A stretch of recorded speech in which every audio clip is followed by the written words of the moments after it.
Oh boy, this is a doozy. Back in early July, I talked about the video game Devotion and its censorship in China because the game mocked the Chinese government. I talk about how the Chinese gaming industry works in general, and I do recommend watching that video because I am talking about the Chinese gaming market here. Ever since that video, there are tons of events happening in China. If you're browsing the social media at any point in the past couple of weeks, you should at least know that there are a lot of protests happening in there. I don't want to talk about the specifics because that's not important, and the event is still ongoing as we speak. You can read the summary of what's going on right here. What's important for you to know is that the ongoing protests are happening in there, and has managed to highlight a very important topic about censorship, freedom of speech, corporate interest, and how fake their attempts on virtue signaling is. It is certainly not the first time Blizzard got under fire for faking their virtues. But before we get to the story, this video might be demonetized because we're talking about them Chinese protests, so if you'd like to support my work, you can do so by checking the links down below. Also, huge thanks to Daniel and Tobias for the donations and pledges.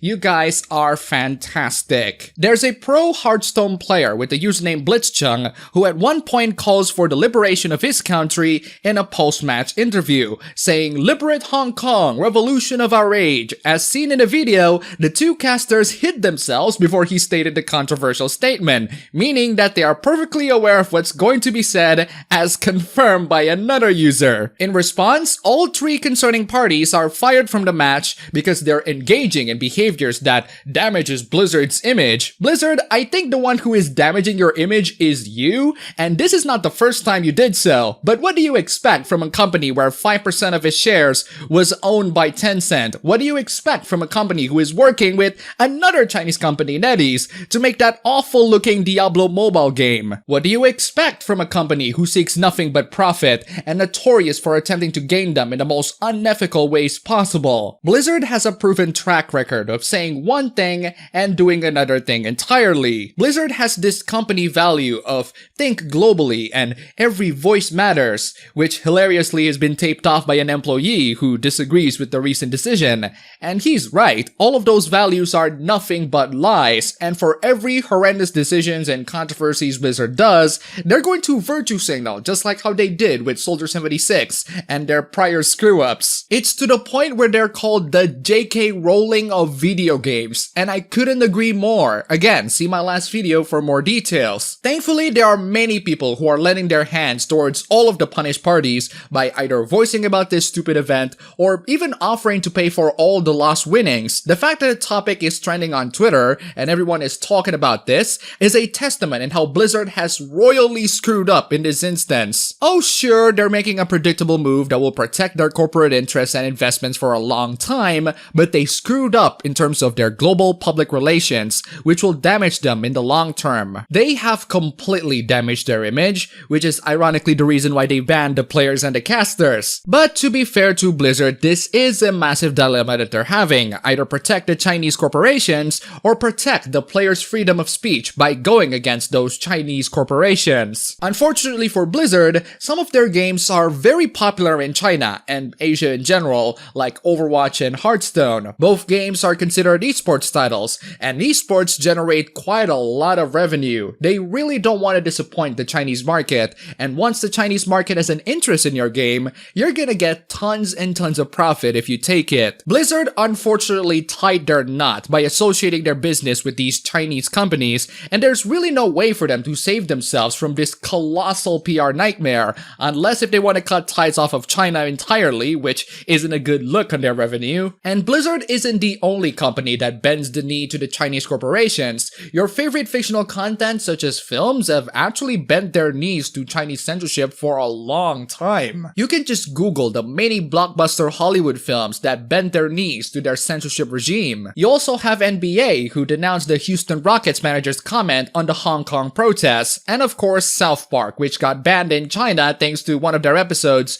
criticizing China, and the creators pulled one of the best apologies in the world. I have already talked about Chinese censorship and how it can have the potential to affect video games globally. The moment your video games become more popular in China, the moment Chinese companies offer you to publish and distribute your games there, that's the moment where you have to make a decision. Either comply to their agreement to get more revenue, or don't and miss a huge market. It's the question between artistic freedom them and more revenue. Obviously, a lot of game companies are gonna take the deal just to get them Chinese market. More profit is always good for everyone. But here's the problem that I want you all to understand. The Chinese gaming market, while being the second best and sometimes can even be bigger than the US gaming market, is a wildly different gaming market. It's like comparing the mobile gaming market with the console/PC gaming market. Oh sure, they're both gaming, but they're tackling on two completely different platforms with different types of games, audiences, and appeal. So if you want to tap into the Chinese market,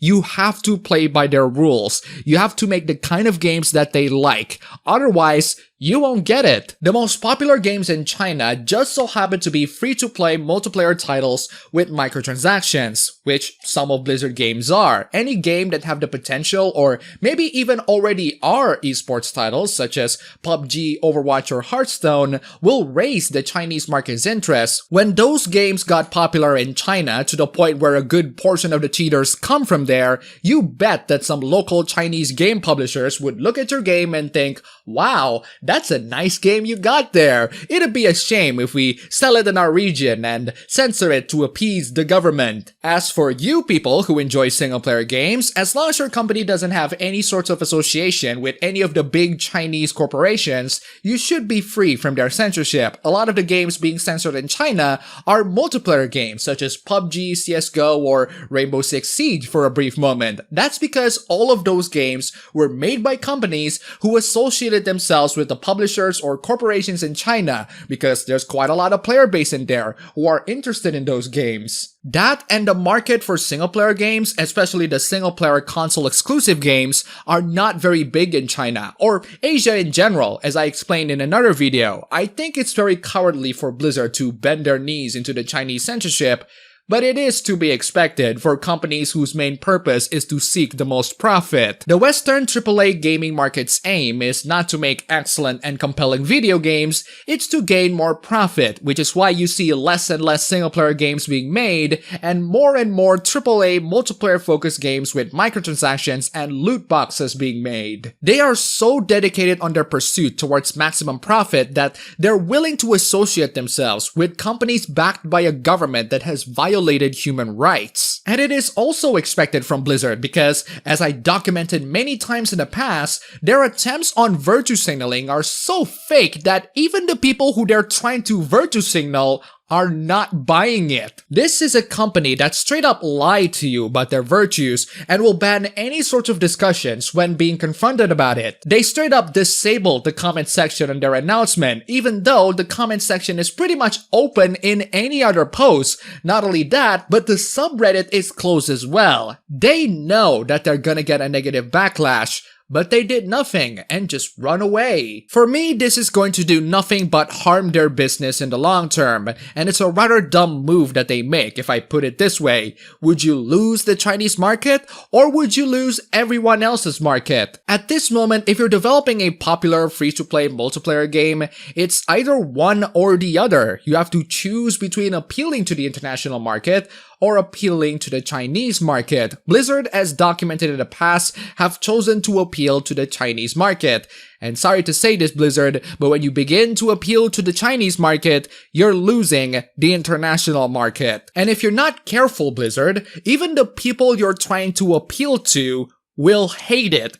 And they have. I mean, it's quite astonishing how Blizzard is able to make enemies with everyone. And the international market has already aired their voices. People began uninstalling their Blizzard launchers and canceling their accounts. Some even go so far as to ask people to play the free-to-play Overwatch alternative Paladins, a game that was actually banned in China. Mei, the Chinese Overwatch character, is now turned into a symbol for the resistance. American University held up their support with a sign saying "Free Hong Kong" and boycott Blizzard. People are going to Twitch chats of their games and spamming their support. And I assume that there are going to be more mad lads coming out to troll the living hell out of Blizzard. It'd be freaking fun, so I'd recommend you to prepare your popcorns. I find this event ridiculous, but the aftermath of this entire thing is amazing and strangely wholesome. While Blizzard is being such a cowardly, unprincipled hack, their attempts on silencing someone else's free speech is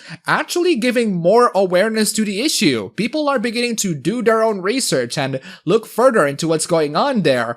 Unfortunately, we don't have a lot of power in controlling what's going on there, but at the very least, this is a fantastic rally that not only exposes the hypocrisy of a giant corporation, but also raises awareness to a serious issue. Normally, I wouldn't let politics to get in the way of some good old video games, but just like everything else, it depends. In this one, considering the state of China at the moment, I cannot blame people, including video game players from China, to take the initiative and make the move when everyone is watching. Blitzchung, the player who shouted "Liberate Hong Kong" and got banned by Blizzard, said in an interview that he has been putting a lot of time and effort on a protest, that he couldn't focus on preparing his Grandmaster match. He is perfectly aware that his action on stream could cause him a lot of trouble, to the point of even risking his personal safety, but it is his duty to say something about the issue. Bravo, my friend. Bravo. This guy is a freaking mad lad. A person who started a massive revolt against a corporation